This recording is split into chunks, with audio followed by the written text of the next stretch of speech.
One, we are rolling. All right, but we're back at Lost in the Bog tonight. Lost in the Bog. Welcome. What's up, everybody? Yeah, we're back. We're doing another one already. Very excited. We got a cool topic. Alex, this is kind of your idea, so if you want to tell everybody what we're doing. Yeah, we decided that hero comparisons from like different companies was a fun idea, so I took it upon myself to just absolutely nerd out and just write too much noting on a few of these people and then just glaze over some of these other ones. So we got a pretty good ride. Yeah. So basically we're kind of doing like just comparisons between heroes that are similar, right? Exactly. It's like peanut butter, or like Peter Pan, peanut butter, and Jif. We're going to be comparing those kind of like similar, but like not really the same thing kind of things, you know? Yeah. Like Pepsi to Coke. Yeah, exactly. So like we'll have like DC or Marvel. I think actually most of these are DC Marvel comparisons. Do you have any that aren't? Some might have been originally not a DC property because DC has acquired quite a few different heroes over time. Yeah. But yeah, it's pretty regularly going to be Marvel and DC. Well, fuck, if you want to get us started. Clearly, we got first one up here. Did you guys ever watch this show, the Swamp Thing show? I didn't. I wanted to, but it was one of those ones that I just kind of fell by the wayside, and I ended up missing it. Yeah, same here, especially because like I heard that they canceled it like immediately because the swamp was too expensive to upkeep. Yeah. Honestly, I really like the idea and stuff. I've heard nothing but good things, but I just haven't had the time to sit down and watch it. I should definitely do that because I kind of got sidetracked by the fact that Invincible just dropped. Well, the first 3 episodes did. That was really good. Nice. No, yeah, it was really short. It was only one season. It only lasted one season, but that blew my mind because I thought it was really, really well done, and the costume's awesome. Yeah, at least it was better than the old school movie. Yeah. Oh, yeah. So, yeah, we have Swamp Thing, originally Alex Olsen and then eventually renamed to Alec Holland. Big old swamp monster who originally was murdered by a person who was after his wife, blew up his lab, and then his body got thrown into the swamp, merging with it, becoming the Swamp Thing. Giving him super strength, super durability. He can manipulate plants. His whole body is pretty much made of plant now. He can grow his size accordingly if it need be. It's just really weird. Like then with Alec Holland, they dropped the murder part of it, and it's just an accident. He fucking blows up. He becomes the monster. But then it turns out that Swamp Thing wasn't actually Alec. The monster basically had eaten Alec and like was trying to piece together its own personality from his memories. So like it's a completely different thing that just thinks that it's this person now. And like right. It's really interesting. I really love it because it's like old school horror stuff and really great character. And then compared to Marvel's analog, the Man-Thing. So shit. Man-Thing. Okay. So this I didn't write down his name. Well, it doesn't really matter because once he becomes the Man-Thing, he completely loses all semblance of humanity and just becomes Man-Thing. Okay. Another scientist, he was being chased down by these like terrorists that wanted the formula he was working on. He injects himself with it after he crashes his car into the swamp and fast thinking he's like, well, this could be the only thing that'll save my life. But he merged with the swamp to become the Man-Thing. And this gives him super strength, durability, fucking control over plants. He can change his size, but he can also secrete corrosive chemicals. He can teleport. He can make portals. And he is the guardian of the nexus of all realities. Okay. Sounds like a bog wraith to me. Right? Like a bog wraith concept. A little bit, man. So like, so this guy here, this is the Marvel one, Man-Thing. Yeah, this is Man Thing. This was created by Stan Lee, Roy Thomas, Gary Conway, and Gray Morrow as like a whole collection of people trying to make a monster. He's a villain. No, Man Thing is typically neutral because he is the protector of all realities. He has to stand guard of the Nexus so that people don't slip in and out of different realities, basically. Honestly, he's the most neutral thing he can possibly be because realistically, the only thing that he needs to do is be the best Man Thing that he can be.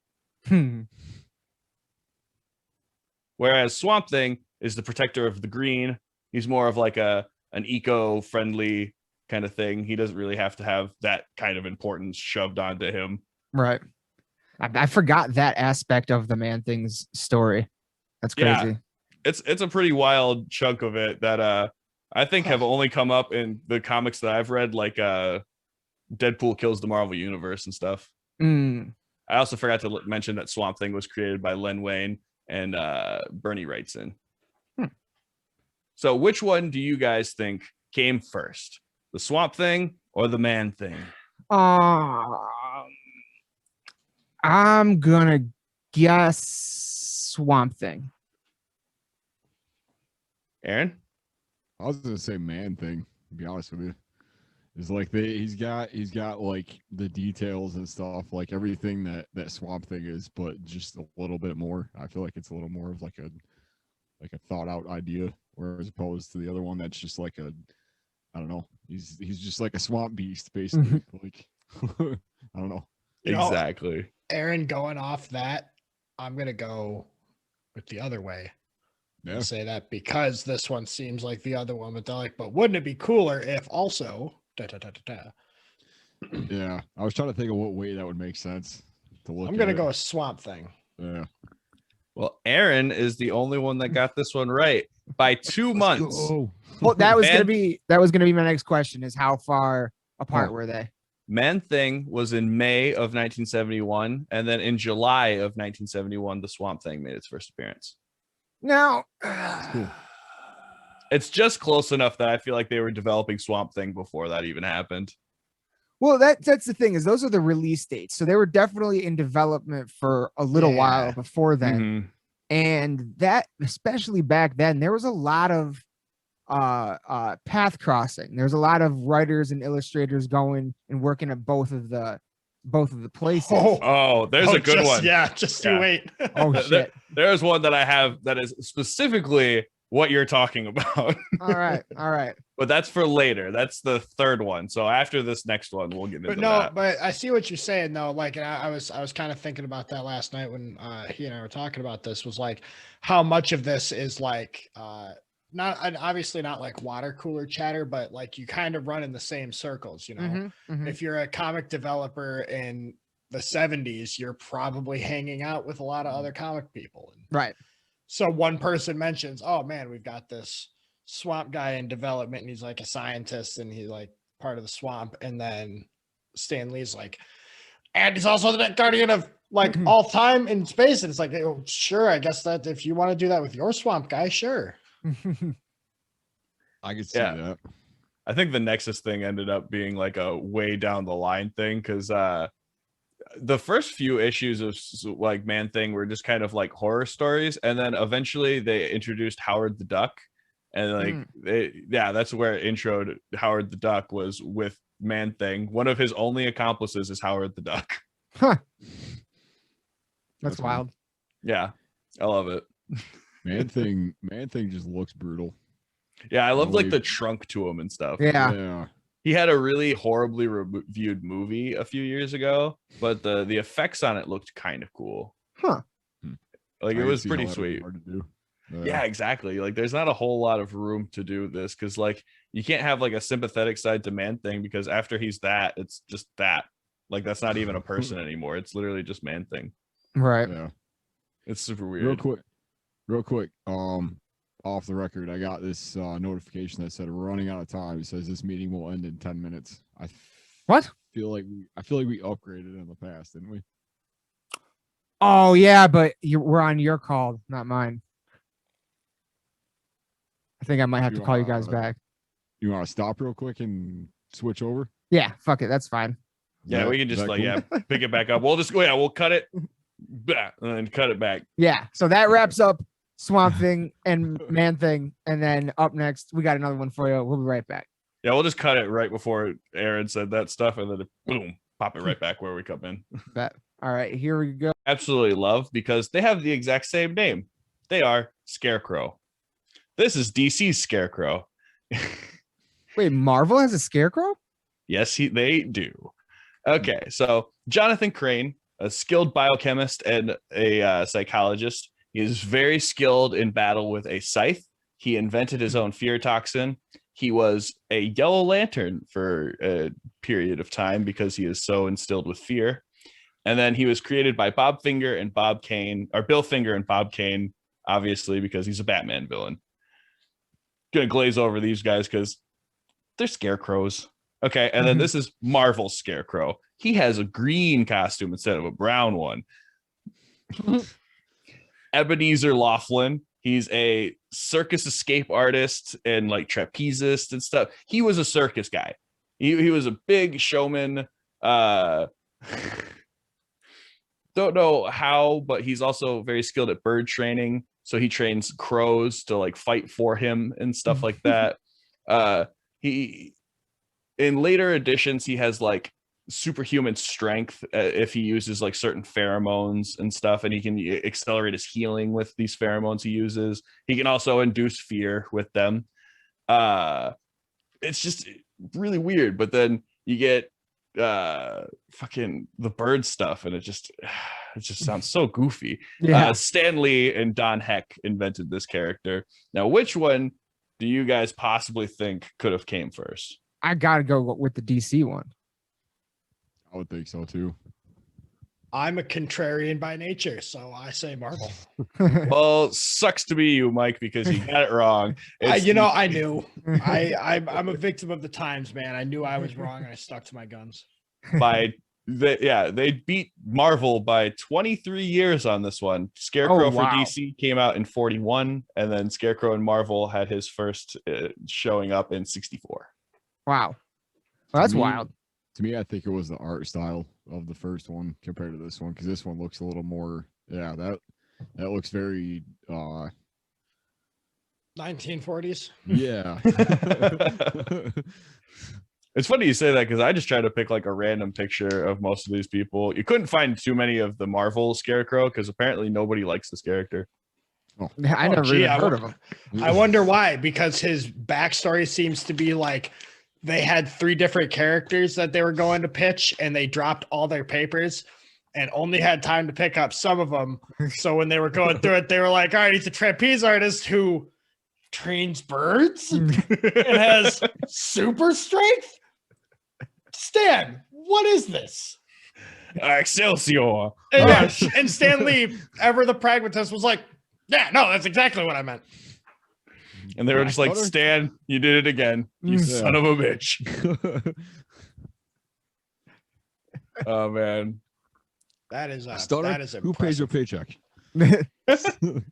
Okay, so speaking of just almost 1-for-1 fucking copies of people, this next one is a doozy. This is The Guardian.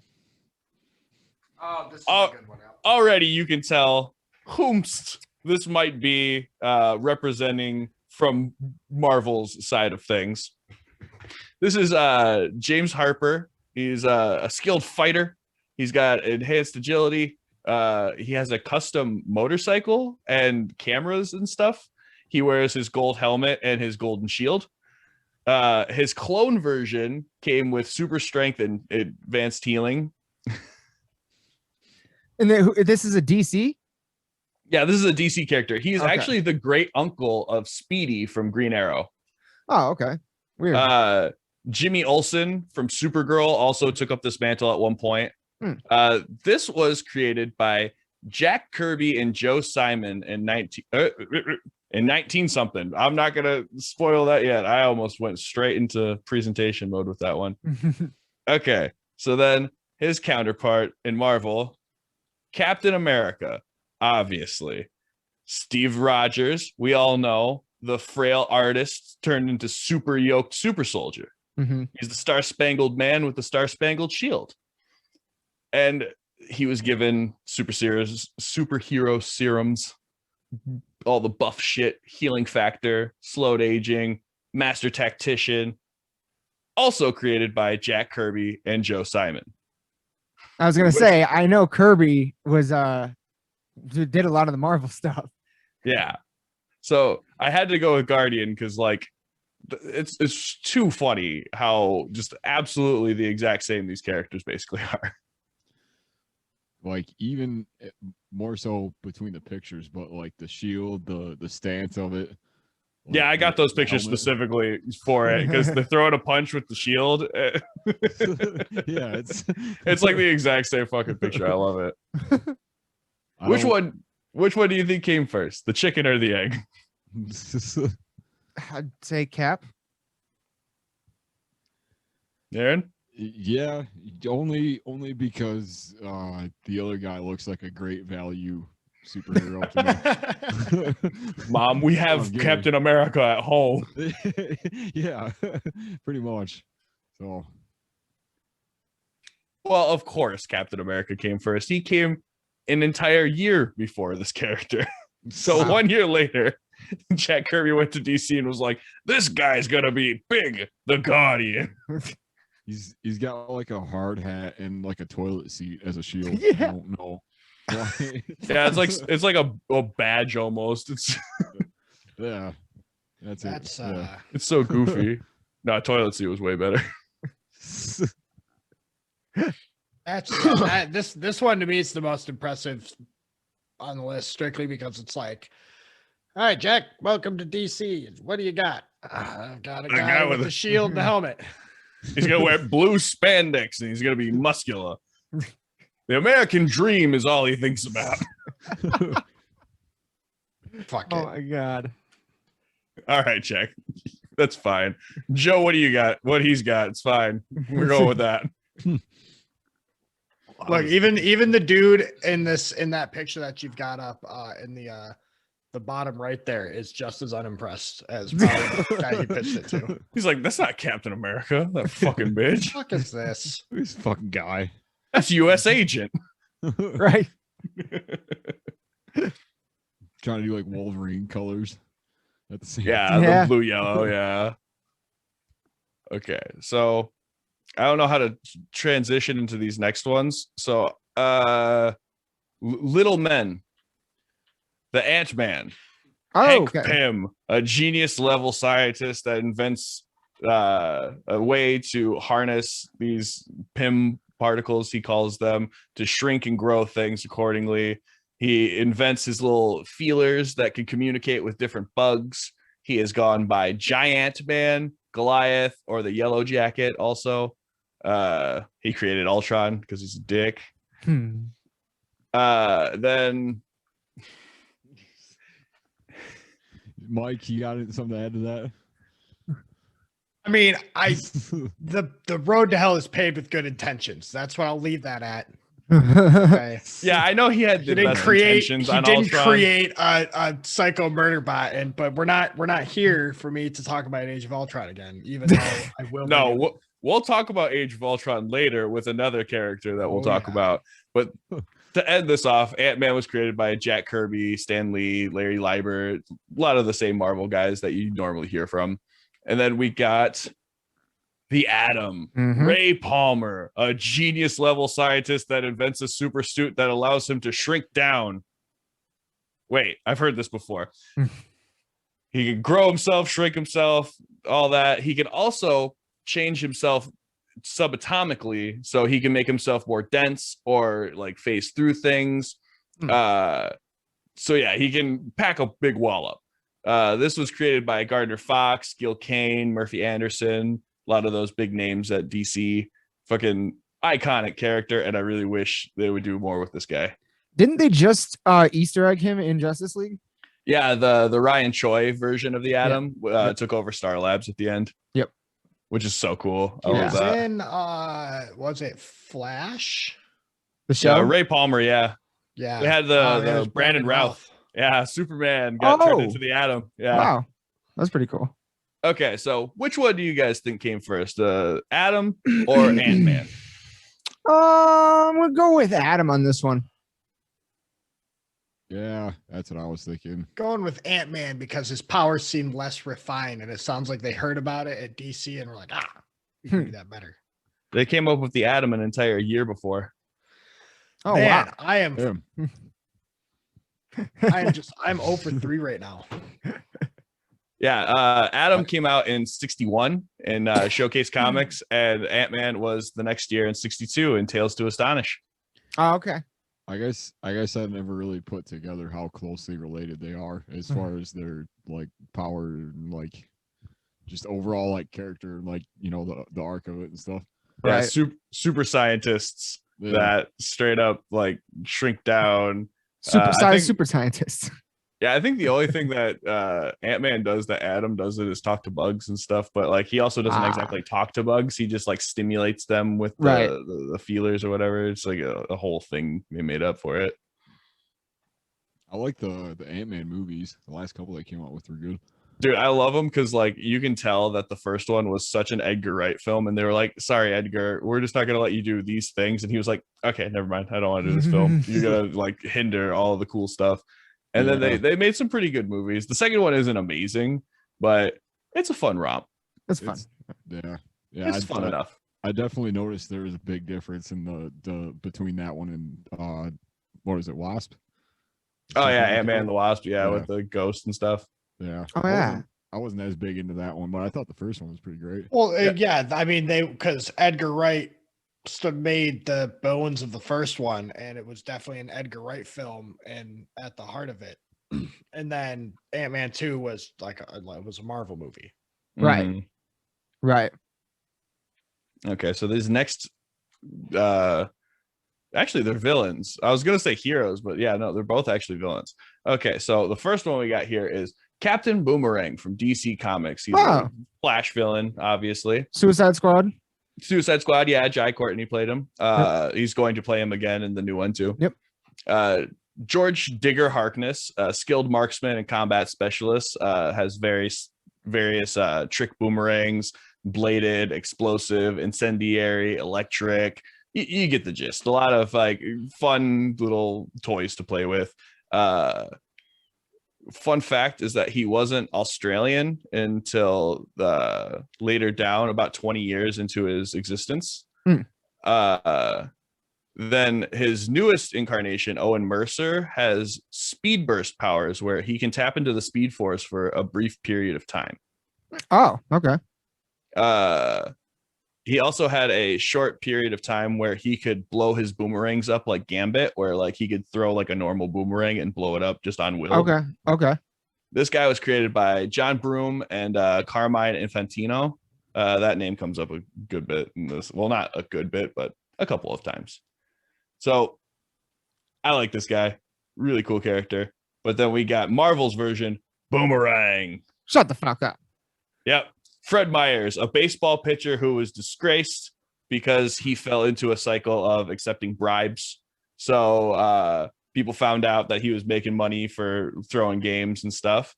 Then a criminal organization gives him this power suit, you know, the boomerang suit, and gives him all of these crazy tech boomerangs to fucking go do crimes for them. He's a very skilled fighter. He has jet boots in his suit.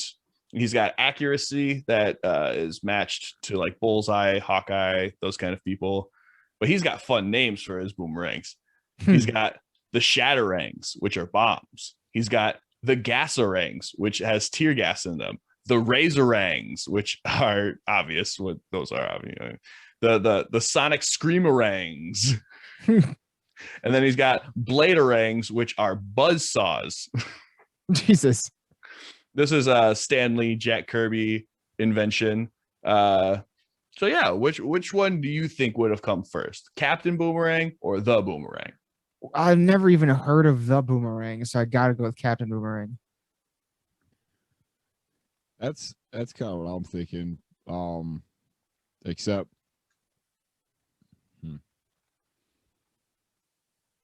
I don't know. Captain Boomerang, I feel like is like I don't know, a little more like simplified, but I also feel like it's like a different version of it. So I feel like that definitely came probably second. So the first guy, I don't remember what his name was. So wait, did you say Captain Boomerang? Yeah. So okay, so you think Captain Boomerang is the first one? Yeah. Okay, what about you, Mike? I'm going with your deliberate use of art styles to try to trick us, and I'm gonna say the boomerang came first. No, dude, this is like literally one of the only good pictures of the boomerang I could fucking find because this guy is so underutilized, like legitimately. He's just not in very many fucking arcs. Also, fun fact about these two, they were both defeated by the Flash. Huh. What? By DC's Flash. In the Amalgam crossovers, Flash took down the boomerang. Oh, wow. Yeah. So they both share one thing in common, that they were both defeated by the Flash. Huh. He wasn't part of the big crossover thing, was he? He was briefly, yeah. Or the what is it? The big CW thing that happened, the multiverse thing or whatever. I don't know if they had Captain Boomerang in that one, actually. I didn't see it. But okay. Captain Boomerang is the obvious winner. He is from 1960. He was introduced as a Flash villain, obviously. And then in Tales to Astonish, they introduced Boomerang in 66. Okay. Nice. Which it's kind of weird that like 6 years later, they were like, it's kind of a good idea. Yeah. Yeah. Especially when you already got Marvel already has a perfectly good throwy guy with Gambit. Yeah, exactly. Yeah, it's a very like. But they needed a bad one.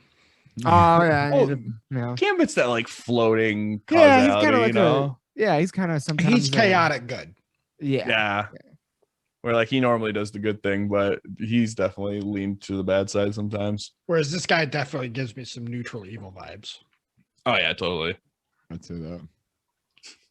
These next guys are definitely not neutral evil at all. They are very lawful good. We have Nova, the superhero from the Nova Corps, who has a suit that lets him tap into the Xandarian world mind, which lets him use the Nova Force so he can shoot energy beams, fly around, create wormholes, and exert gravity onto things. It also helps him be more of a skilled fighter. He gets super strength, speed, durability, all that normal superhero jazz. This was given to Richard Rider, a New York high schooler, by one of the last Nova Corps to survive a giant battle that happened. And as this alien is dying, he basically entrusts the Nova suit to Richard Rider. This was created by Marv Wolfman and John Romita Sr. This pretty decently similar to this next guy, the Green Lantern, but not as similar as the original, because the original guy right in the middle there, this is Alan Scott. He was a railroad engineer who found the green flame meteor that was fashioned into a lantern to hold the flame. This flame told him to forge a ring to wield the green flame's energy so that he can make constructs, fly around, has flaming aura, can track things through mystic energy, but it comes with the caveat of weak to the wood and the color yellow. Then you lead up to Hal Jordan, the most renowned Green Lantern, really, who was an ace pilot who finds the crash landed ship of an alien who's dying. And as the alien's dying, magic green ring flies off of it and flies to Hal, and it entrusts its powers of pretty much the same thing: flying, creating constructs, auras, tracking. His also has the cool thing of translating all world's languages at an instant so that he can talk to anything. This was created by Martin Nodell. Well, the Allen version was. And then Hal Jordan was created by John Broome and Gil Kane. Okay. I think Green Lantern came first. That'd be my guess. But yeah, they do have those backstories are pretty, especially the Hal Jordan version. Like, that's a tough one. Fiery green thing from space gives man power. Yeah. And it's turned off by yellow. Yeah. Yeah, I love that the original one was weak to the color yellow. Yeah, how would that work if you're on Earth and we have a yellow sun? I don't know. Realistically, I think it was just because like they needed something for it to have like, oh, my one true weakness kind of thing, and wood was kind of underwhelming, so they were like, I don't know, something more obscure, like a color. Yeah, like wood. Yeah, we're Like, gonna go with the color yellow or a tree. What the fuck? Right? Yeah, like wouldn't green flame be able to burn wood? You'd think. So, Aaron, who do you think came first? Well, I mean, because I know Green Lantern's like old school. I know that story's been around for a while, but I also have never heard of the first one, which is kind of leading me to believe that maybe that's why I brought up both. Yeah, maybe it makes me think that what was the first one? Nova. Yeah, it makes me think that he was probably no, because yeah, I don't know. I feel like Nova's probably first out of this. Maybe. Mike, what are you thinking? I'm going with Lantern on this one. It is the Green Lantern. I got one. Alan Scott was created in the 40s. Hal Jordan was created in 59, whereas Nova in the first series he was in, called The Man Called Nova, was in 76. Yeah, I was gonna say I feel like Nova was closer to an 80s character. Oh yeah, definitely. I feel like it like the intergalactic like space stuff was like way cooler in the 80s for people too. Yeah, that's true. I can see that. I don't know, they both are pretty similar. Oh yeah, definitely. I love the fact that like they both found a dying alien that entrusted them with this great source of power. Right. Like that's so cool. Let's see. These next ones are ones that like kind of debated on because like they're similar, but like it's more of like a concept than it is really. Okay, so we got Magneto. Oh, okay. You know, Max Isengard. You know, we all know Magneto, right? Obviously, had his powers manifest when he was held in the camps, and not gonna get into that part of the horrible shit. But his main powers are like magnetism manipulation. He can use that to fly. He can fucking pull iron out of people's blood if there's enough of it. Like he's done some crazy stuff. He also wears his helmet to shield him from telepaths and stuff. I'm not gonna go too deep because it's Magneto. We all know Magneto. He was made by Stan Lee and Jack Kirby, obviously. Probably one of my favorites. And then get this, we have Dr. Polaris. Now this was a DC villain that was introduced in Green Lantern. Neil Emerson, he's a medical student that had a fascination with magnets, who believed that magnetism could heal. Juggalo. Magnets, how do they work? And he figured it out because he legitimately absorbed so much of this magnetism that he like couldn't contain it to a certain extent, and it caused his psyche to crack because he had a buried personality underneath all this that was Dr. Polaris. So once he realized that he could exert all of this magnetism that he had been absorbing, he became just mad with power. And he can manipulate magnetics. He's got electromagnetism, so he can kind of like create like a field, like a charge field, force fields. He can fly. He's also very like smart because he is like a physician and like a whole like medical scientist. I'm having a real tough time not seeing Professor Chaos. Yeah, with like the whole like metal like crown he's got on. Specifically in that picture too. Yeah, that picture, and like, well, even like kind of like the backstory, like how Butters tells it, like his genius collapsed in on him and he caused him to go mad. Like this is another classic villain by John Broome and Gil Kane. Okay. Honestly, go ahead. Wait, what? I'm honestly like kind of like bewildered at this one because like the magnetism thing is like the only real thing that really matches them and stuff. They wear like purple tones and like they fly around and use magnets and stuff, but like One is like naturally done, and the other one is like he experimented on himself until he could do this shit, and like has to like keep on like. Yeah, it's like what we were talking about earlier. Like, sure, their powers and costumes are similar, like design wise, but character wise, they're pretty far removed from each other. And on that note, I just kind of wanted to mention that you casually glossed over the Holocaust. Because I don't want to talk about it, man. Come on. I mean, but just brush past that. It's like in the the thing in the camps. It was very bad, Yeah, that's true. That definitely was. And also, I wanted to actually, that's just for me to springboard into Max Isengard. I thought it was Eric Lencher. Max Isengard was the name I found. Huh. Yeah, that threw me for a minute too. I thought his name was, or at least in the movie. That might just be the movie. Let me. Yeah. I'm not trying to fact check your research here, since you did a lot more than I did, but. Yeah, in X-Men issue 1, his name was Max Isengard. And you said this Polaris or whatever, he was introduced in Green Lantern. Yeah, he was a Green Lantern villain. Okay.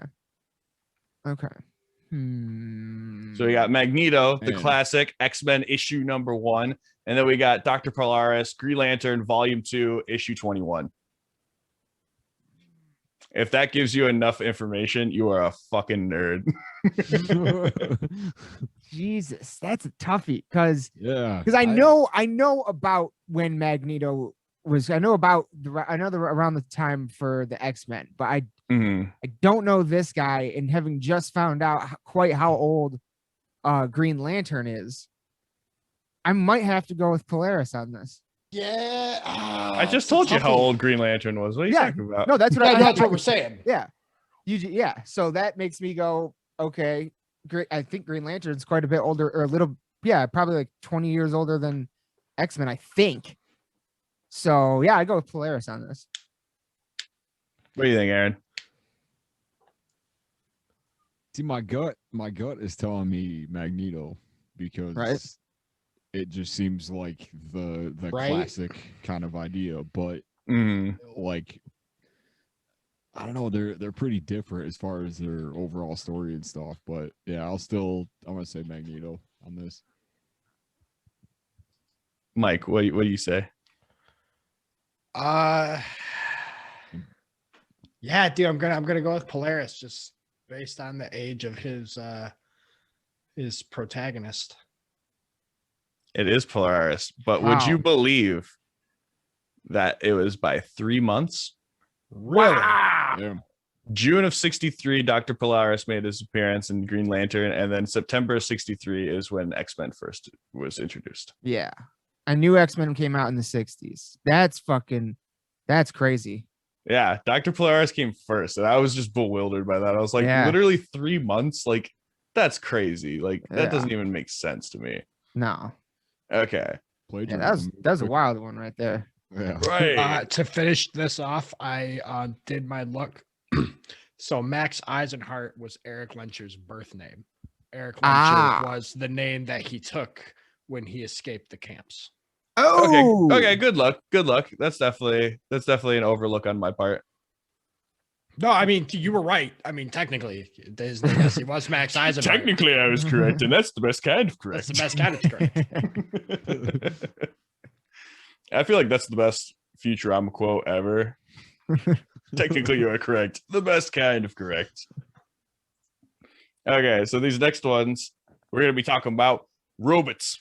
We got the Vision. I told you we were going to talk about Ultron at some point. A synthezoid made from the body of the original Human Torch, so Ultron could have a new body. So wait. Yeah, that's right. That's right. Whoa. The original Human Torch was a synthezoid that could like burst into flames and stuff, and then the Human Torch later was Johnny Storm, who got the powers and stuff. Yeah, I only ever knew him as Johnny Storm. That's wild. Yeah, so the original Human Torch was repurposed by Ultron to make a new body, who ended up becoming the Vision when they put Wonder Man's mind path, like they put like a map of his mind into Vision, and that made the Vision. Okay. So he's got the strength, the super intelligence, he's got super speed, He's got super senses. He can control his density, so he can phase through things and become extremely dense and heavy. Flying, regeneration. He can shoot out solar beams. He can use holographs to kind of like shift his looks so that he can look more human. He has technopathy, so he can talk to machinery and like rebuild things like that. He may or may not. Technopathy or technopathy?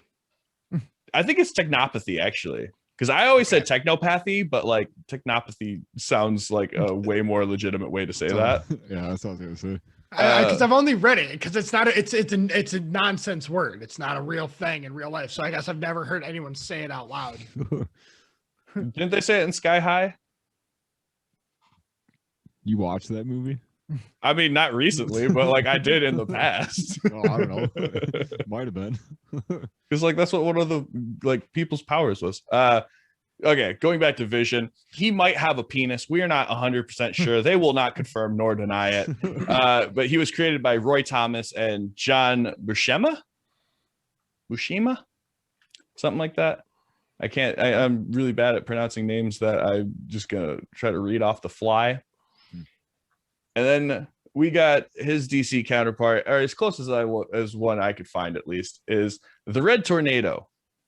Now, this is a very interesting one because he is a lot different than I remember the Red Tornado being. Super strength, durability, senses, intelligence, the same thing I just went over with Vision, but he can also control the wind because he is a tornado embodied into a synthezoid thing.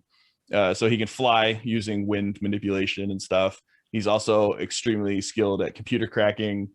He can change forms from his android and human form at will. I'm not sure if he would have a penis. I don't think they've ever had that question come up, but I'm going to just throw it out there anyway because we're comparing here. Might as well. This was created by Gardner Fox and Dick Dillon. So he definitely had. So there was a dick involved. There was a dick in there somewhere. What's the deal with the Avatar arrow on his head? The fuck? I would say he's an airbender. Yeah. He is an airbender. Yeah. Oh my God! Right? That is really funny.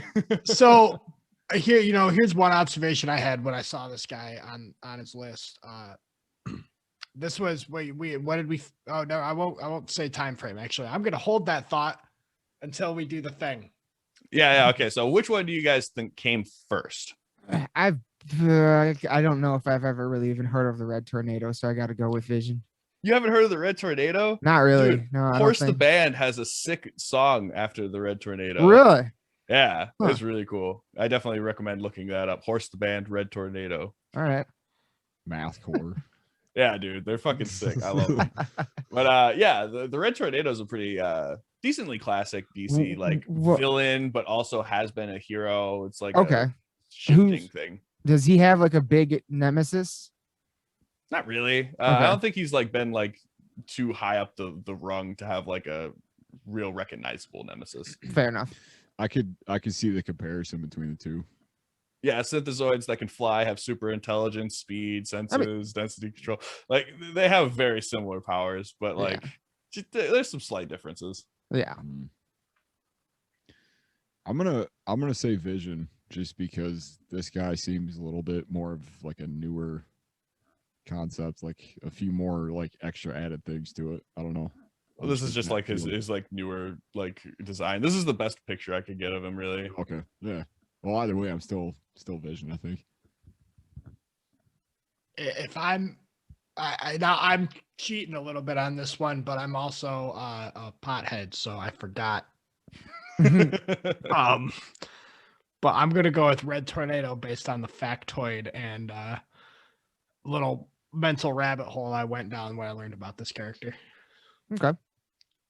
What did you say, BJ? I didn't remember. Vision. Mm-hmm. Okay, so we got 2 for the Vision and 1 for the Red Tornado. Mm-hmm. Well, this one's kind of a trick question because the Red Tornado also had a humanoid form that wasn't exactly the Red Tornado, but his name was Ulthun, and he was presented in August of 60, but then they redid the android version of him in August of 68 in the Justice League of America. The Vision was first introduced in Avengers Volume 1, issue 57 in August of 68, the exact same fucking month. Whoa. Yeah. So it's a trick question. So like it's kind of one of those like you damned if you do, damned if you don't, because they literally dropped at the same time. I see. I like technically Red Tornado, but like in a different, not the character that continued on. Yeah, exactly. Not the one that we are presenting, but like the original version of the idea of Red Tornado happened like very briefly in the 60s. Yeah. Wow. That is weird. Yeah, They right.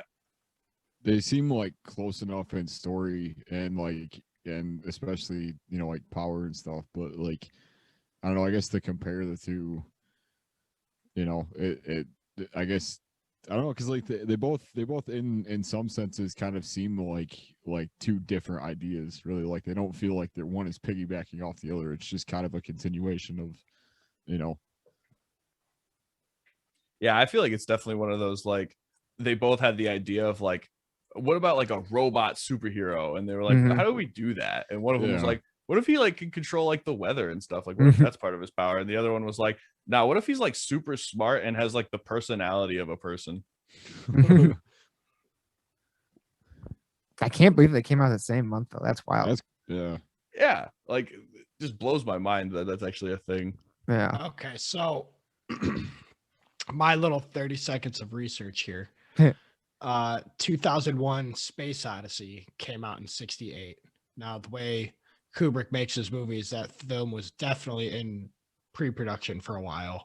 And the idea of killer computer really took off then. I mean, there's the whole thing in sci-fi and even like modern tech. The whole reason most digital assistants are female voices by default is because of 2001 Space Odyssey.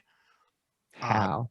When they first started programming robotic voices, they didn't want to use male voices and remind people of HAL and have them be immediately put off by it. So they used a female voice so that you wouldn't make the connection of a talking computer locking you into space so you can become a space baby. I fell asleep. But hey, space baby's important, man. So I'm wondering then if the creation of the evil android that is eventually tempered by people and becomes an ally has anything to do with that. Yeah. Trying to mend those human robot relations. I mean, because like I mean that idea is honestly it's been around since Asimov. Yeah. But that's also like, you know, what the idea like with the magnet guys of Right, yeah, it's like it's very similar power structures and stuff, but then like they branch out in such different ways. Yeah, and that, like, well, and like completely the idea character exists. Like the idea of an evil computer turning into a good guy or needing to be tamed to become a good guy is prevalent in sci-fi in general. So like it's obvious that it was going to come up. It's just crazy that it came out like in the same month. Yeah. Right. Yeah. I love that factoid about it. The fact that like they were able to be like, oh, both of these robot men the same month are in the fucking comic stands right now. You can go buy that shit for like, how much would a fucking comic be in 68? Probably like 5 cents. Yeah, like not even like a whole quarter. Yeah. Go buy a fucking whole comic for that. It's so great. Now, speaking of robot men, we've got real quick. I'm gonna step away for a second. I'll be right back. All right. Do you want to sit out this round or do you want me to wait? Just I guess just catch me up. All right. So these next guys, we all know the Iron Man. Fucking Tony Stark, Anthony Stark, if you want to get classy with it, the tech genius that is the leader of the Stark Industries, builds an Iron Man suit after being kidnapped and nearly dying from a terrorist organization.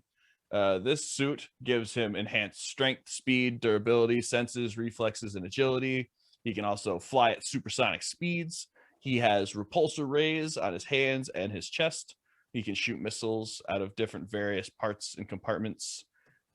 He also has a regenerative life support system aboard the Iron Man suit. This was created by Stan Lee, Lee Leiber, Don Heck, and Jack Kirby. So obviously some big names. Then we've got the one that DC has that is the closest to Iron Man that I could find. Rocket Red. I'm kind of surprised you didn't go with Batman. With Batman? Yeah. I always thought they were super similar. We could definitely go that route of like playboy philanthropist that inherits or industry that builds a suit that makes him a crime fighter. But this one had more of like actually his powers and stuff line up. Okay. With him. Okay. What were you saying, Mike? Well, I was gonna say even then, like the comparison with Batman and Tony Stark really just kind of ends at their fortunes and their desire to fight crime. That same could be said about Banner, Richards, but any number of heroes, really. I would. Was Banner ever rich? I thought so. I don't think Bruce Banner was ever like. I thought a he rich was like. guy. I thought he was. I don't think he was like a flauncy man about town, but I mean, he's a fucking gamma scientist for the government. I gotta assume he's getting a pretty decent chunk of the. I was also putting both those characters in kind of the category of their power is their suit, kind of a thing.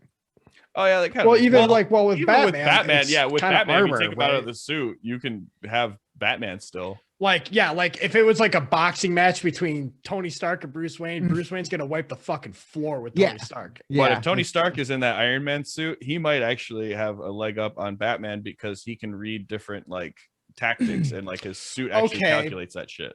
Does Batman have a heads up on Iron Man, or is this like they meet in the street and duke it out first time kind of thing? Because if I'm Batman not going has all like death battle with it. If he has an ounce of preparation, that's all I'm saying. Then Batman all the way. Realistically, if Batman could like pull off an EMP, so like anything on his bat belt that has an EMP blast, he could probably get Iron Man down for a little bit. Yeah. But tell me about this red guy. Okay, so Rocket Red. I always want to call him Red Rocket because it sounds funny. But Dmitry Pushkin, he is actually Rocket Red number 4. This is actually a league of people that are Soviet, I want to say, like enforcers, kind of. I don't really know how to explain them fully because even the articles I read about this guy were very bare bones. He gets this armored suit that helps him fly. He gets enhanced strength, agility, invulnerability to most things. He also has a mecha empathy, which allows him to like commune with different like devices and stuff. It's really weird how his suit works. Is he a good guy or a bad guy? He is typically a bad guy. Okay. But he's also been a good guy quite a bit. He was a member of the Justice League International for a really long time, but like he's kind of had like one of those like on-off relationships kind of thing. Okay. I think primarily a good guy actually, but yeah. He can also shoot energy blasts and all that fun stuff out of his suit. This is created by Steve Englehart and Joe Station. Also, when his first armor was destroyed, he got a full-blown redo of his suit that was completely made out of Apocalypse technology. So like mother box technology. Oh. Yeah. So this guy's got some beefed up fucking shit. Yeah. Okay, but out of the suit, Dante Babushka or Tony Stark? Dmitry Pushkin or Tony Stark? That was close enough. Yeah, it was close. RDJ squared? Tony Stark still? Yeah, Tony Starks? Shit. Between the Invincible Iron Man or Rocket Red? I'm gonna go with Iron Man on that one. I probably agree just because I know Iron Man's pretty old school, and I feel like this was Rocket Red was kind of a later idea. Then hang on, fuck. It's actually gonna be a lot closer because this guy's based off of fucking Soviet shit, so it's got to be from like the 60s or something. Well, the Cold War was a long time. Yeah, that's true. That's true. But yeah, I'll still go Iron Man. Rocket Red, dude. That's what I'm going with. I'm going with Rocket Red. All right. Super easy to have a Russian bad guy in the 60s, especially one in a big red suit that does blowy up stuff. Right. Well, one of these characters is from the 60s, and that one is Iron Man. He was in 1963 Tales of Suspense. Yep. And then Rocket Red was in the Justice League issue 3 in 1987. Oh wow. Motherfucker. So like, wait, that's like post wall falling. Yeah. Damn. Or it's right around the same time. But the whole like being skeptical of Reds was definitely still a thing back then. Mm-hmm. Oh yeah. And then speaking of being skeptical of Reds, this next one is a fucking doozy. Like I straight up, I'm just gonna show you guys the picture and then you tell me who this guy is reminding you of. Black Panther. This is the Red Lion. Come the fuck on. Yes, This is Matthew Bland, Cool. the president for life of a fictional African country named Buridania. Wakanda forever. Yeah, he's the president for life of a fictional African country. He wears a Promethean suit of armor that can rip through Cyborg, obviously from this picture I have of him ripping through Cyborg, which is also Promethean technology of like Apocalypse origin. Okay. His suit can absorb energy Oh my god. and redirect it. He is primarily a villain, and he was created by Christopher Priest and Carlo Pagulaia. Oh shit, I can't say this last name. Carlo Pagulaia. I'm terrible. I'm gonna butcher that so bad. I'm sorry, but yes, this guy looks exactly like this character, the Black Panther. You know, we all know T'Challa, the king of the fictitious African country of Wakanda. Bombay. A vibranium armor suit that has claws that can tear Captain America's shield apart, which I wish I would have had a picture of him tearing apart Captain America's shield now. He can also draw from the knowledge, strength, experiences of all of the previous Black Panthers. He has super strength, super speed, reflexes, senses, stamina, expert fighter, tactician, genius level intelligence. Like this guy is the cream of the crop. He was created by Stan Lee and Jack Kirby. Now, which one do you possibly think could have come first, the Red Lion or the Black Panther? I'm definitely going with Panther. Because the Red Lion's even got, like, I like his costume a lot. Like he's got kind of wears like that, Craven has. Yeah, it's like the weird Craven thing. the Hunter main thing. Yeah, I like that a lot. It's like the only addition that I was like, that's pretty cool actually. But like, man, so seeing him wear that makes me think they did steal that from Craven. So I got exactly. Two Marvel characters. Two. Yeah. The face on this dude reminds me of like Daredevil type. That stuff. too. Yep. Yeah, he's like a Daredevil-y Batman looking dude. Yeah. I'm gonna still say Black Panther for sure, but I don't know. I like the other guy too. I think it's cool. I've never heard of the other one. Yeah, I've never heard of Red Lion. Yeah. You could have gotten more creative with the fucking name, people. Yeah. Matthew Bland. Straight up like Matthew Bland. Like, come on, dude. They just rip it off, but instead he's a fucking dictator. Like, yeah, exactly. President for life. Yeah, okay. So Black Panther, who was first introduced in the Fantastic Four issue 52 in 1966, whereas the Red Lion was first introduced in Deathstroke Rebirth issue 1 in 2016. Wow. Oh, so he's brand new. like 5 years ago new. Yeah. I was gonna say I thought that the art style looked pretty recent. I mean, Cyborg's less than 20-year-old character. No. He was part of the original Teen Titans back in the 80s. Oh, really? Oh, shit. Yeah. I thought he was newer than that. No. Yeah, he's been around for a while. He's gotten more robotic over time, but yeah. Because he used to have like just like arms and then like his like shoulders and like I don't know. Like he had a lot less robotics on him. He had a lot more actual human parts before. And then the last one I have isn't crazy good, but it's all right. They definitely saw the success of Black Panther and were like, we need one. Right, yeah, exactly. Come on, where's my mouse? There we go. Hold my beer. Yours is. Yeah. Okay, so This next one I thought was pretty funny because she's got a weird past.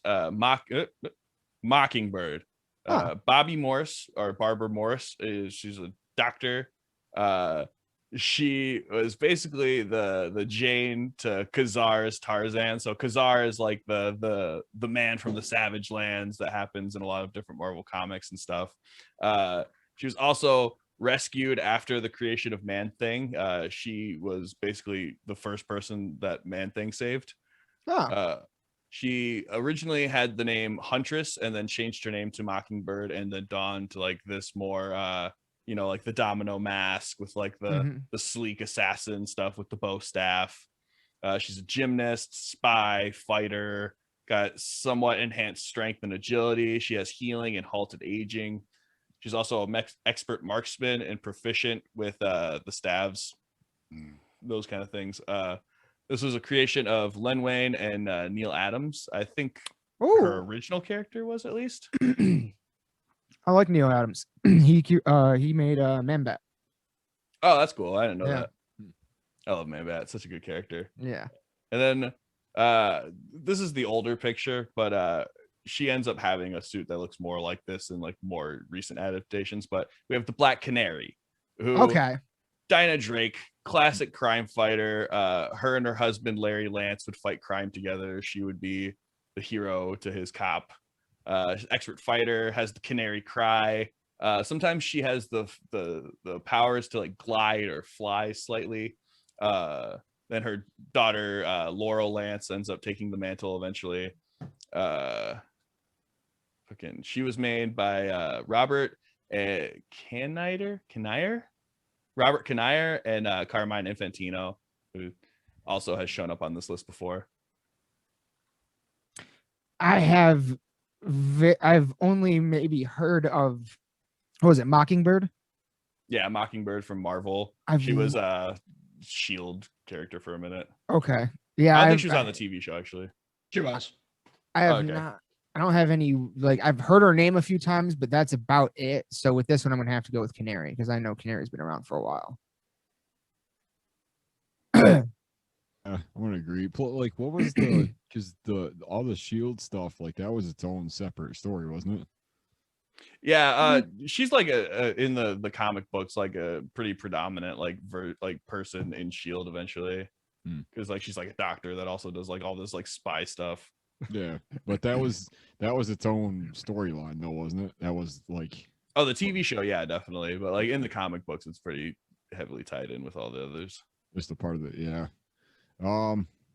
Yeah, I'll probably go with Black Canary though. Still, what do you think, Mike? She said she was the first person rescued by Man-Thing. Mm-hmm. Yeah. So I'm gonna use that tidbit of information. Say Mockingbird. No, it was Black Canary. Well, fuck. Black Canary was first introduced in Flash Comics issue 86 in the year of 1947. Whoa! Whereas Mockingbird was not introduced until Astonishing Tales issue 671, where she was just Barbara Morse, the Doctor. She wasn't Mockingbird until Marvel Team Up issue 95 in 1980. Holy shit. Wow. Almost 40 years later. I had no idea Canary had been around that long. Like, holy shit. Yeah, since before the 50s. Like, that's like, she's like OG ground level superhero. Because like, she wasn't even like Sonic Screamer when she was first invented. She was just kind of like a hand-to-hand combat, like what a typical superhero was back then anyway, where it was like, I fight crime, but like, I'm not a cop. Right. That was basically what superheroes used to be. It was just like, I wear a cool costume and I punch people real hard. Vigilante types, as is explored fantastically in The Watchmen. Yeah, exactly. Yep. Like, honestly, the little Man-Thing bit threw me off too. I was like, well, that could, because like knowing what we know about that and stuff. I thought I had it. Yeah, that was good. That was good. Yeah. I armed myself with knowledge and I went in and I still failed. So let that be a lesson to all the listeners out there. Don't learn anything. Ignore facts. Well, if go with your gut. If your logic had done you well enough, Man-Thing was in 71. Oh, so I was just fucking wrong on all accounts. Okay, cool. Good to know. Cool. About 24 years after the Black Canary happened. Oh man. Okay. Yeah. Just that is wild. Like, I wonder how many of these do you guys really think like, okay, definitely red line. But besides that one, how many do you think that it's just they were actually ripping each other off, or if it was just like, because sometimes it happens, Well, yeah, exactly. Like we see it all the time in fucking metal, where like there's a certain period of time and there's a bunch of bands that come out with a similar sound. They didn't know each other, they didn't talk to. Sometimes they do, but sometimes they don't, and they end up still sounding similar. You know what I mean? How much of what do you think's going on there? I think like, especially when we like with like Vision and Red Tornado, like I was saying about 2001 Space Odysseys, that the pop culture was focused around that kind of idea at the time. So obviously another piece of pop media, comic books, it's still a business, it's art, but it's also a business. So you're going to have somebody up on high saying bad robots are a thing right now. Get us a bad robot in the comic books. Yeah. Yep. That was a good point. Other ones that were, 20, 30 years apart, I don't think you could necessarily call ripping off, because it's like after 30 years, you're going to sit back and go, well, fuck. He's a trapeze artist that trains birds and has super strength, I guess. And what do you call this guy? He's the Scarecrow. Well, why have a Scarecrow? Fuck. Yeah, he's the Scarecrow. Fuck it. Who's gonna copyright the name Scarecrow? Yeah, just after a while, you're gonna start running out of names. That's why we see stuff like Red Tornado and. I mean, shit. I didn't even think about it, but both these characters could be compared to Robin. Yeah, just like typical, like crime fighter with bow staff, trapeze artists, like all that. Yeah, and that's I was gonna say they all three have bird names. And I wanted to like go through all these before I went, just went out and said it, but there seems to be like 5 to 7 origin stories that, depending on which facts you tweak when, determines hero or villain. Science or doctor are usually either like misunderstood monsters that are heroes or absolute just horrible people. Then you got like the typical like, oh, he was a down and out on his luck kind of cop, but then he had his life turned around when he turned to vigilante justice. Some bullshit. Like I feel like there's definitely some like ones that just hit it on the head, because I feel like Guardian is like a very good example of that, where it's like it's just some dude that like realistically is like basically a cop that like decided to dress up like Captain America, but like in his own way and just like do shit. And because it was made by the people who made Captain America the very next year. Yeah, definitely. And there was a few for Captain America that came up that were like, Commander Steel. It's like, kind of, but also, I don't know. There's definitely some. I don't know. There was a few that I had written down where I looked them up and I was like, oh wow, these characters. Yeah, you can't just say like every guy with a shield is Captain America. Right? Yeah, I mean, exactly. The Guardian is an obvious like.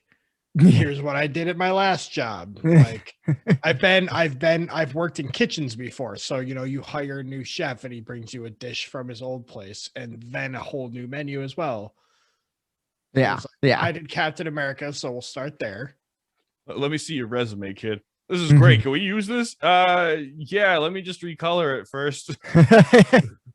I know, sort of. Shit, I brought the wrong one, That fucking what was the one you said earlier where it just seemed like they dropped all their papers on the way into the meeting? Oh, Scarecrow. The Scarecrow from Marvel. The Marvel Scarecrow, dude. It's funny. He's such a just a random amalgam of origin ideas that it's like and that's like what I was saying. It's got to be tough when you're cranking out new heroes and trying to compete with an ever-growing market, or at the same time a collapsing market, because there was huge downturn in comics for a while. So you got to start trying to like anything that you can to catch imagination. Like these kind of characters we really scratch the surface with, because if you go back actually into like the history of some of these comics, you find some one or two off like heroes or villains that are just truly like wackadoodle. Yeah, Batman's famous for those kind of ones. Like the Condiment King is obviously one that people make fun of a lot. Or Calendar Man. Yep. The one that's gonna be in a Suicide Squad. Polka Dot. Polka Dot Man. His polka dots glow in the dark, so he can see. He can like cast them and like throw them at different. Yeah, like, dude. I watched a video on like his power throughout the iterations, and like he was just obsessed with polka dots. Like, that was just the thing, and it was like because back then that was good enough. Like, yeah, dude. It was like this guy wears handkerchiefs. In the 50s and 60s, if you had a villain, it's like, okay, we have 12 pages. Do we really want to get into like why this guy's obsessed with polka dots, or do we want to have Batman win? Yeah. One or the other, really. Did you guys know that like one of the largest comic book collections on earth is at Michigan State? No shit. Yeah, it's like in the basement of the library or something, and like you can go check it out, but like you need like special permission or something. I don't know.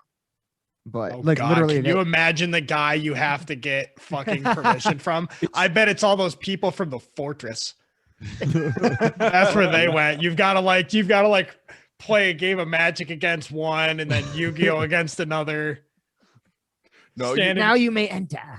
Recite the 29 Marvel movies in chronological order. You got to roll just three, just like natural fucking 20s, just right in front of them. And you roll a natural one, and one just comes tumbling down the stairs, a la Indiana Jones. I just. Oh no, I was thinking like 4 rooms. You got your pinky on the knife block, and like they're just like waiting with the fucking hatchet, just waiting for you to fucking roll one. This is my lucky die. This is my lucky die. I can throw 10 natural 20s right in a row. I picture like it's a big like spiral staircase into a basement somewhere, and it's just some dude that looks like comic book guy from The Simpsons. Like, he has a torch, and up until halfway down, and then he hangs out the torch to the guy with a flashlight. He's like, "I'm not an idiot. I would not carry open flames around these comic books. Yeah. The torch is for dramatic effect." Just like super specific rules about what you're supposed to do when you get there. You will inhale for 4 seconds. You will exhale for 2. And you can turn the page slowly with these tweezers. You cannot touch your fingers to the page. I brought my own tweezers. He brought his own tweezers. Get the fuck out. You haven't washed those things. You don't have the alcohol scrubs for those. You gotta wear like white velvet gloves. That actually is a thing. That I think actually is a thing for some of them, at least. For old book collectors, I know. Yeah. That's, because they absorb the oil from your fingers. Which I was totally completely off topic, but there was a Doctor Who episode I watched recently about what was about books. They went to a whole planet that's a library, and he kept saying everything was specially printed new first editions. And I started thinking about it. I'm like, biologically, we're going to reach a point where these things just can't ever be opened again and just turn to dust, right? Yeah. Oh man. I would think. Sad. Like, that's a great, was that the episode with Vashnaradi or something like that? Yes, that's I fucking love that episode, dude. Yeah, that's one of my favorite arcs. And it was kind of crazy. One of the other characters that we mentioned, fucking Alex, you said that it was like maybe it was the other Vision or something, where they can like hear any language and understand it. So that's Green Lantern. Green Lantern. His ring auto translates any language into something he can understand, and then auto translates whatever he says. That's the TARDIS. Yep. Yeah, it's super crazy. Yeah. Which I think I've looked this up before. I'm pretty sure the Doctor is DC canon. What? Wait, for real? Because like there's also a lot of things that were Marvel canon that were pretty interesting, like Star Wars stuff. I knew Star Wars because there's old ass Star Wars Marvel comics. Yeah, I knew they had that. And now that Disney owns them both, technically, it all oh, works sorry, around again. he's on my team. He's on Marvel. He's Marvel canon? Yeah, he's Marvel canon. Wow. Doctor Who is in Marvel. That's crazy. Yeah, he showed up a couple different times. Wait. I mean, they had like a Doctor Who comic series, Right. where they had stories, but it's like he would show up at certain times and be like, "Oh, I'm gonna go ahead and back out of this. Like, this is oh crap, this is the Marvel Mutant Rights March. I'm just gonna back out of this because one wrong thing and this all gets fucky." Wow. Wait, hasn't Doctor Who met like Santa Claus before? Yeah, sort of. Yes. But it wasn't the Omega level mutant from the X-Men. Oh, well, okay. So he met are you talking about in the recent one? Because I have a whole theory on that episode. With Nick Frost playing Santa Claus. Oh yeah, I forgot Nick Frost was Father Christmas in that. That's so cool. Oh yeah. Exactly. He was Father Christmas. Yeah, okay. So yeah, technically he's not Santa Claus, he's Father Christmas. So yeah, Santa Claus, okay. the Omega level. I'll count that. Because there also he's a separate are character.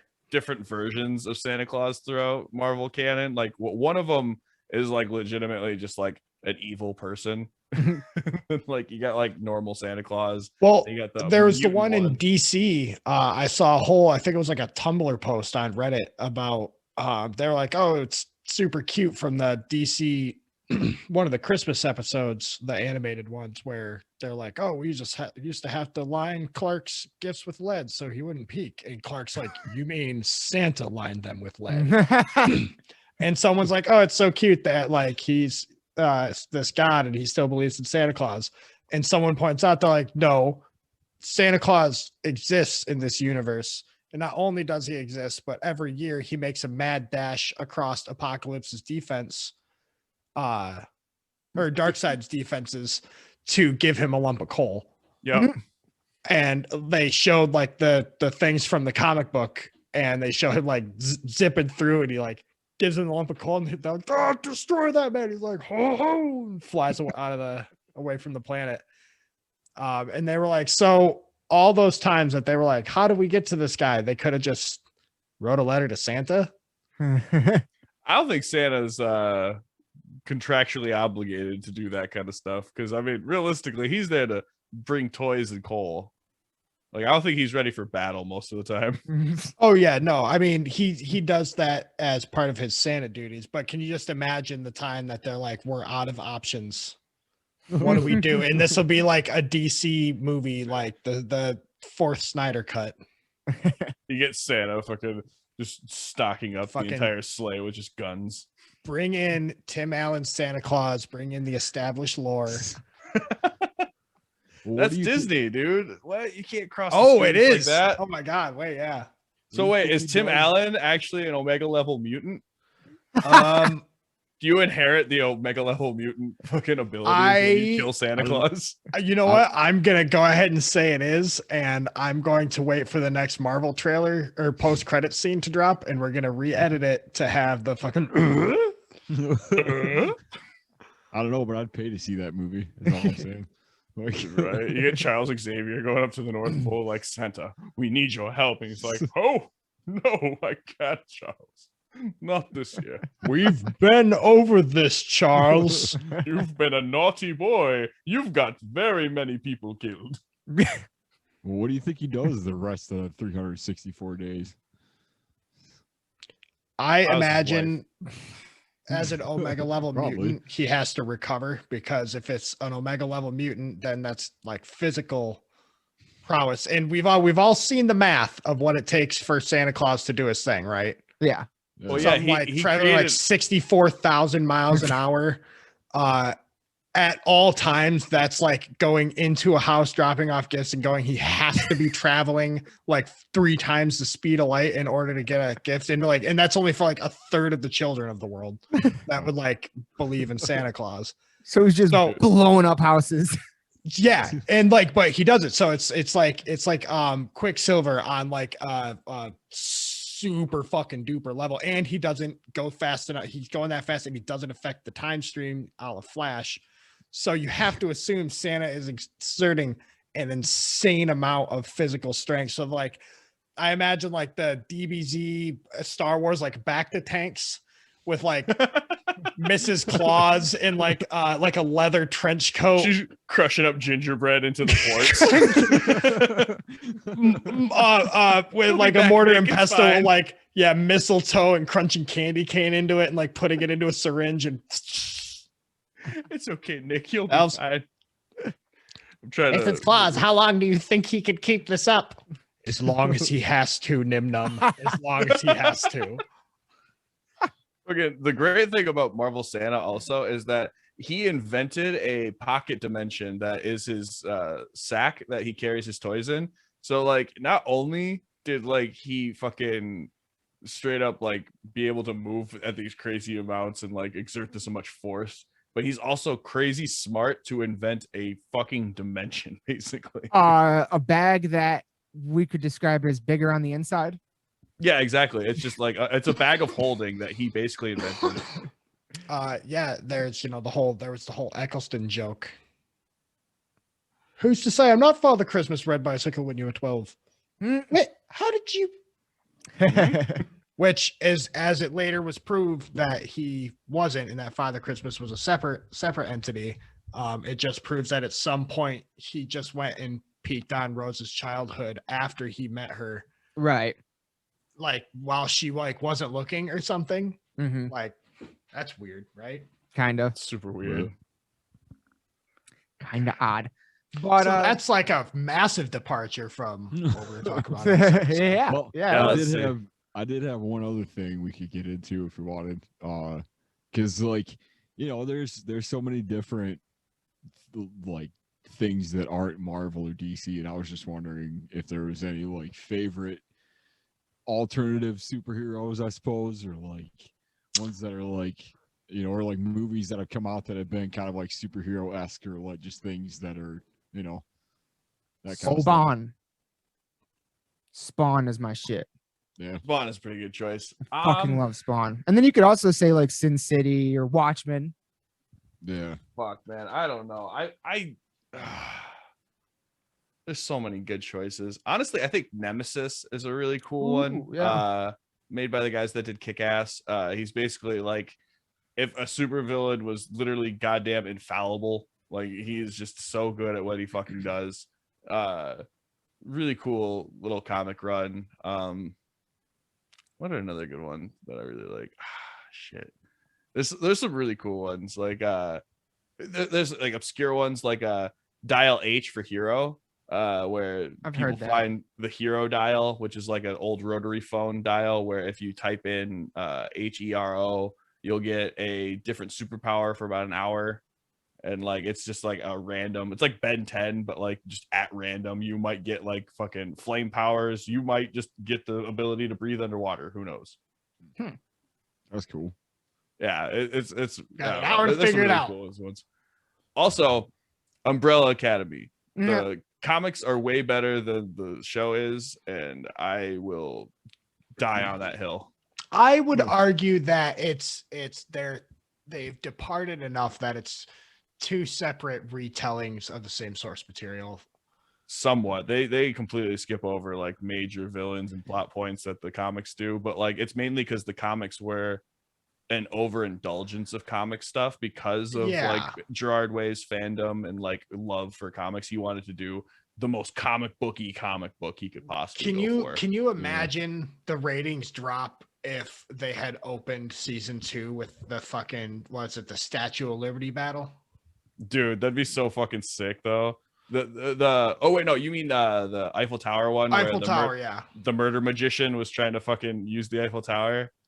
Yeah, can you imagine if that's how like they create this like awesome grounded story like they do in the first comic, but then throw it at that? It's kind of like I haven't read all of it. I actually fell off and need to go back, but like it's like the Invincibles. Like the Invincibles really good.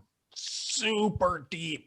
You gotta pay attention and appreciate the lore for what it is.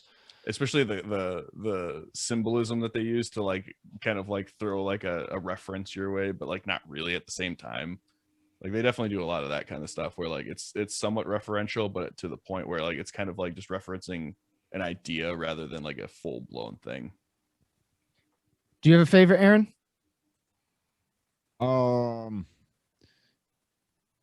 I was trying to think of some. Honestly, I was just trying to like. Yeah, I was trying to think of something besides Spawn, and I can't. Yeah, I liked. I mean, y'all should check out Black Scorpion if you. I don't know that chance. Oh, man, dude, that's some Amazon schlock. Prime. one. Yeah. It's so bad, dude. Mike and I love this show. I am obsessed. I'm almost done. I've only got 4 episodes left, and then I have to go for the comic book continuation. Dude, I literally got up to like episode 8 so far. I'm slogging through it. It's hard. It's hard, dude. It's hard to get through. You have to put it on in the background and not pay attention. So it's it's a Sci-Fi Channel show. So yeah, so it was originally original movie too. Oh shit. They did a movie. It was one of those 90s action tits, guns, explosions, tight leather outfit. They did a duology. And yeah, so they made the sequel. Aftershock. The series Pixar that came out in 2001. And I have a whole thing. One of these days, I'm going to do a full like breakdown of Black Scorpion and how it is a perfect snapshot of American television pre 9/11. Oh, okay. It's I know that's a really heavy way to put it, but it's the suspense I had for that. Very different time frame. Yeah, it's crazy because like the cops are all useless dumbasses. The corrupt politician is played for laughs. I was telling Alex, and I'll give you this to go in with it. When you watch it, and I recommend you at least go for the first couple episodes. Mm-hmm. The writing in general is bad. Like it's like the second episode starts with them being like, "Oh, we're gonna get you in a bikini," because they have to go undercover to investigate something at a beach. Yeah, but it's like immediately like, let's get her tits out there. Like, the first episode, that was the one where she was undercover as a prostitute, and then yeah, the new guy was infiltrating this investigation, and he like goes up to her and is like trying to arrest her because she's like obviously trying to be a prostitute, and she's like, "No, I'm a cop, idiot. What the fuck do you think you're doing?" And he's like, "Oh, I'm a cop too. I'm here like trying to figure out what the hell's going on." And they're trying to bust this like these like actual skinheads, like they're like just like blatantly Nazis. And like she's like, "Wait, hold on, I think my cover's blown." He's like, here's $20, and he shoves it down her shirt and then pulls her in and kisses her. And like, and the skinheads are like, "Yep, that's legit," and go to continue doing their crime. They literally say schlocky writing, dude. They literally say the line, "It's just a hooker and her trick." Yeah. So all that is terrible, but there was someone on the writing staff whose job was to make sure that every themed villain spoke only in lines that related to their powers in some way. to a amazing degree. There's like one of the characters is fire-based called Inferno, and every single line he speaks, both in and out of supervillain costume, references fire, smoke, spark, something. He finds a way, like when she's like, "Oh, I think I'm falling for you," and he's like, "You could say our relationship's really starting to heat up." And then when they get into the battles, not only does the enemy always talk like that, but she has themed puns to throw back at them. So my God. Dude, that's like all she talks in is like puns and snappy dialogue where she's like, "Oh yeah, I got the last word in edgewise." It's so funny. But she'll say that to a guy who has like a sword or something. And like, yeah. They kind of blow their wad mid-season. They use a lot of like characters from the movies, like they bring back some old villains, a couple big names. Adam West is in it. Mm-hmm. But he's recast he's the recast version of the movie version. So they like later on, like the later episodes, I'm on like episode 19, and they were having a big debut for the world or the city's first electric chair, which was fucking a ridiculous premise anyways.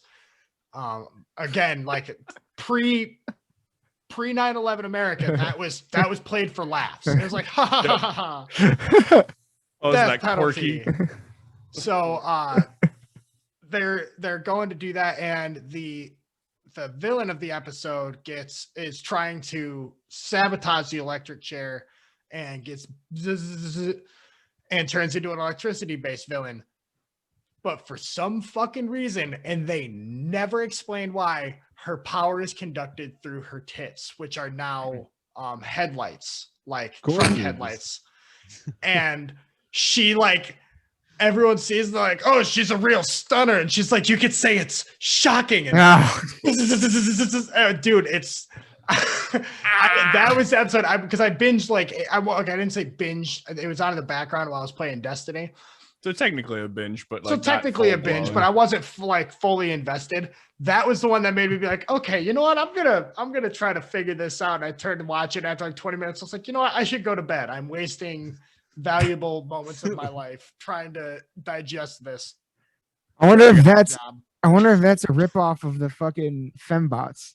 Dude, the IMDb page literally for the first movie says a female version of Batman, and there's always time for sex or something like that. It's so Jesus Christ, dude. It was like she's like a BDSM Batman, like Catwoman mixture. Also, I gotta ask Mike, what is with Dr. Phoenix's nurse?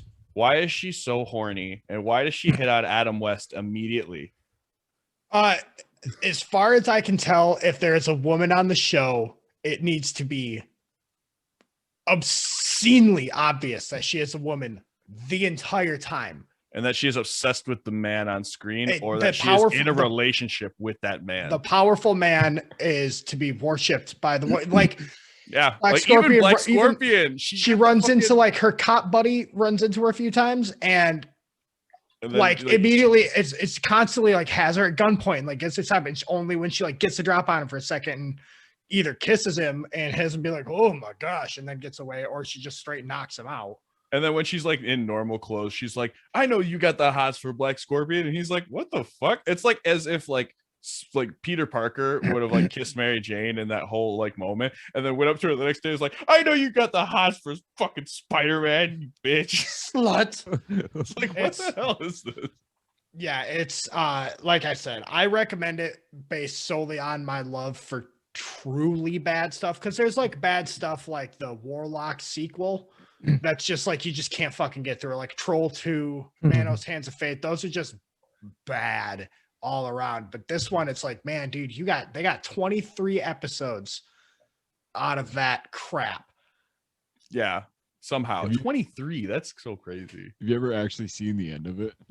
I'm almost done. I'm gonna, after we're done recording tonight, I'm gonna flip on the rest of it. Godspeed. That's awesome. Yeah. I'll report at the at the start of the Kong episode next week, man. Yeah. I'll give you a quick rundown of that. It's either that or I'll finish the episode and do some deep meditation to try to erase it. You guys will be like, how's Black Scorpion? I'll be like, what? I don't know what you're talking about. What's Black Scorpion? I might have to start it just for context. Dude, even just like the first 2 episodes, you'll get the fucking idea. Like straight up, like it does not get you could any different. You could do that, and if you wanted to jump ahead, I think it's like episode like 16, where like they introduce at some point, like episode 5 or 6, that there's a guy who has like cloning technology, and then he does bad shit, and they're like, don't do that anymore, and he's like, okay. And then there's like a 4-episode arc where they just bring back old villains and as clones and have them do it's just the same thing again, followed by a culmination where all of them get cloned again.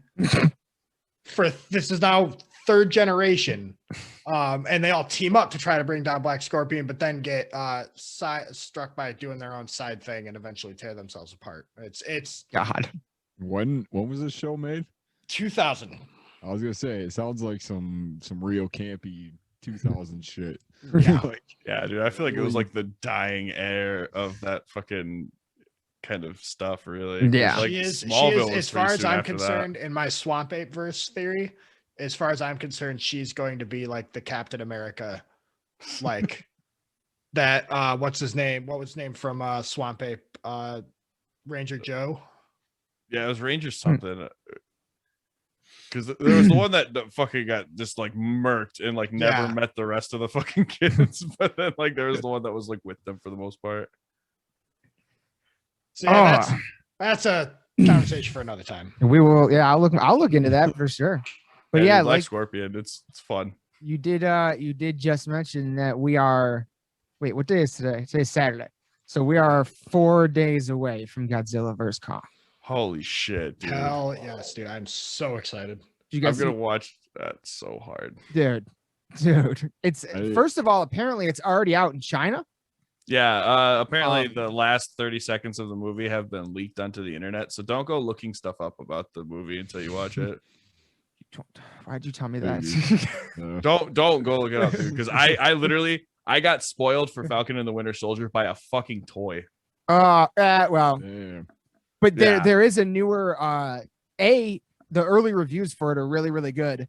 Mm-hmm. And there is a new trailer out for it though that at the end definitely shows Mechagodzilla. Like yeah, definitely. Yeah, I saw that one. In like the eye reflection. Yeah. No. There's that one. And then there's a newer one where it actually shows him like you see like his back spikes standing up kind of. Oh, yeah. That's some good shit. Yeah, dude, I'm so fucking excited. Yeah, I'm glad that they're not trying to keep it a secret anymore because it's like that's definitely a draw right there. I have one demand. If they're gonna do Mechagodzilla and we're going down this road and we're doing it, and I said if you're gonna do these movies that are big and silly, just fucking go for it. Right.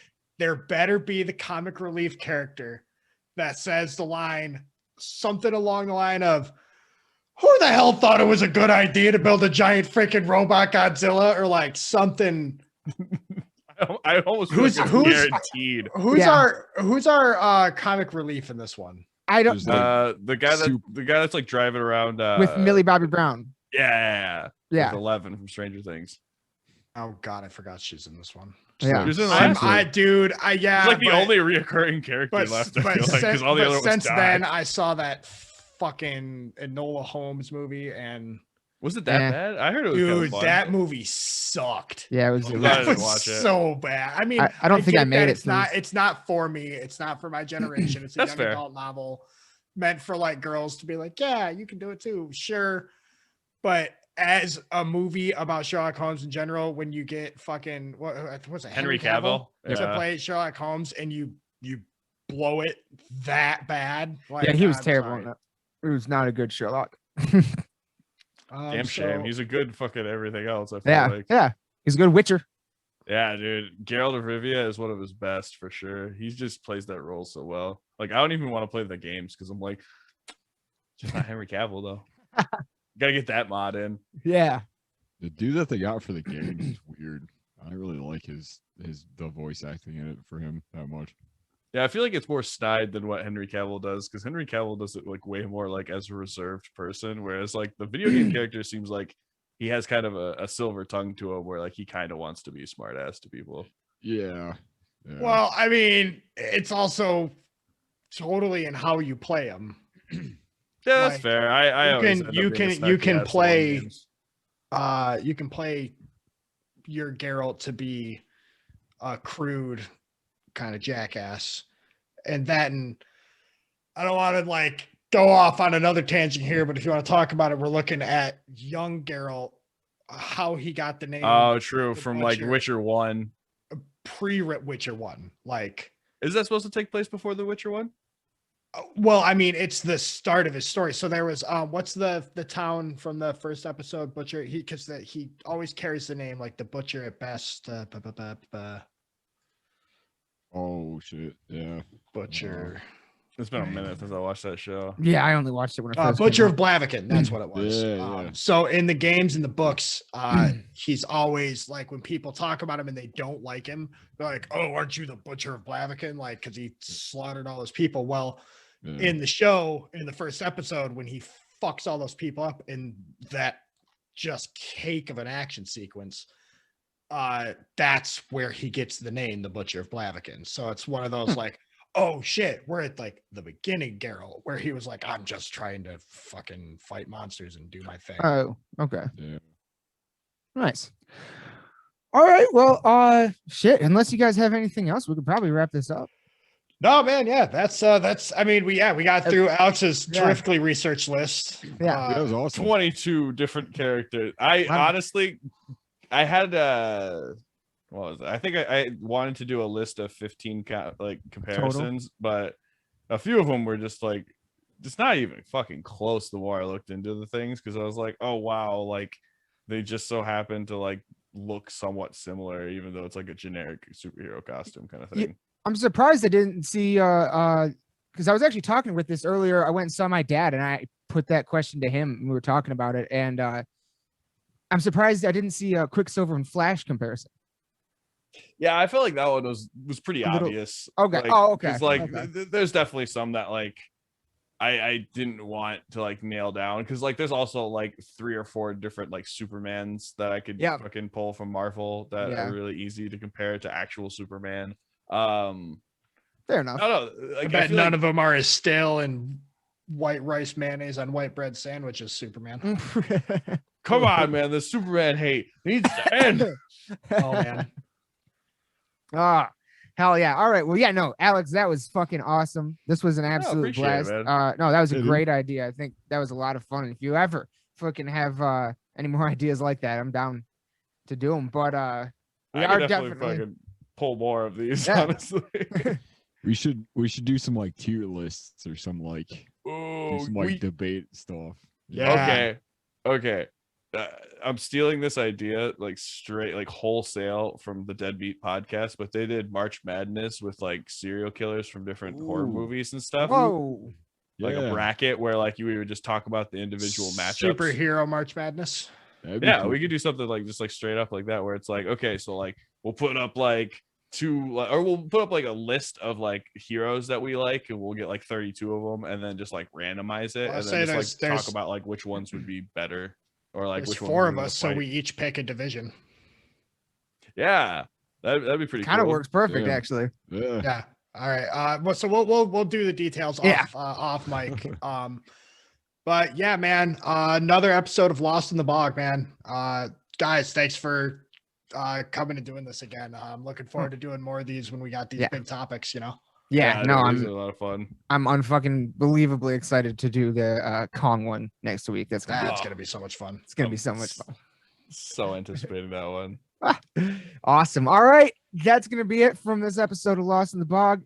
Thank you guys so much. Hope everybody enjoyed, and we'll be back again next week to talk about which king will reign. Who do you got, dude? Who do you got? Godzilla all day. Oh, dude, Kong, man. Godzilla. Kong's got an axe. That's all I'm saying. Oh man, okay, we're gonna have some good shit next time. So return to Monk. This is gonna be awesome. All right, everybody, we'll be back. Good night. No. Deuces.